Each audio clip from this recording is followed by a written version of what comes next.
श्री जी steno Vrindavan. जय श्री राधे।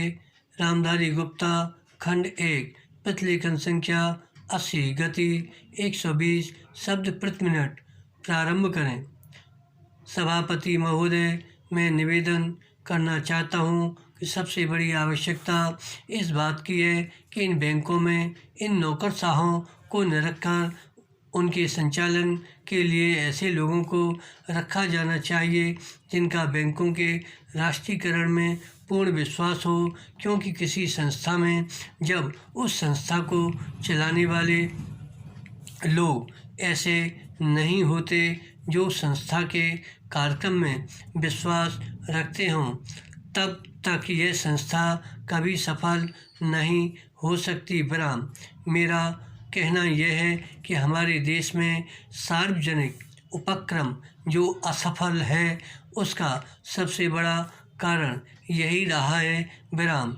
जितनी भी असफलता हुई है उसका कारण हमारी नौकरशाही रही है। जिस नौकरशाही को समाजवाद में बिल्कुल भरोसा नहीं है उसका सदा बोलबाला रहा है। विराम।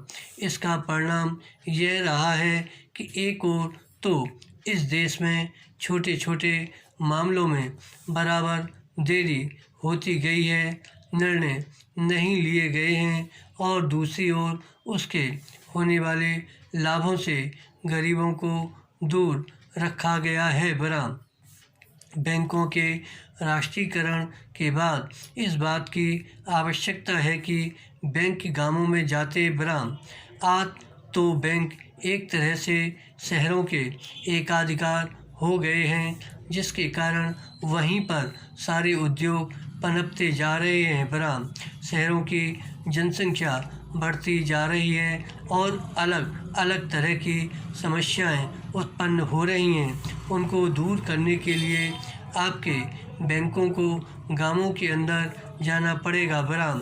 इसके लिए सरकार को कदम उठाना पड़ेगा और निश्चित तरीके से योजनाएं बनानी पड़ेंगी, निश्चित निर्देश देना पड़ेगा, जिसके आधार पर बैंकों का ज़्यादा से ज़्यादा लाभ गांवों और उन कस्बों को हो जहां अभी तक लोगों का काफ़ी विकास नहीं हो पाया है। विराम।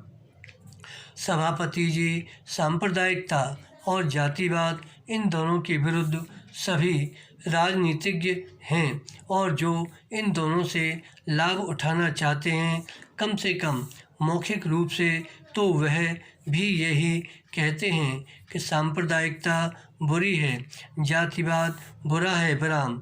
मैं तो यही मानकर चलूँगा कि जब पूरा देश यह चाहता है ये दोनों चीज़ें बुरी हैं, तो सचमुच सभी यही चाहते हैं कि न सांप्रदायिकता रहे और न जातिवाद रहे। आज भी हमारे देश की राष्ट्रीय आय का 50% कृषि से आता है। विराम। हमारे देश के कुल निर्यात के सामान में 70% कृषि उत्पादन की चीज़ें शामिल होती हैं। विराम। धन्यवाद। श्री हरदास।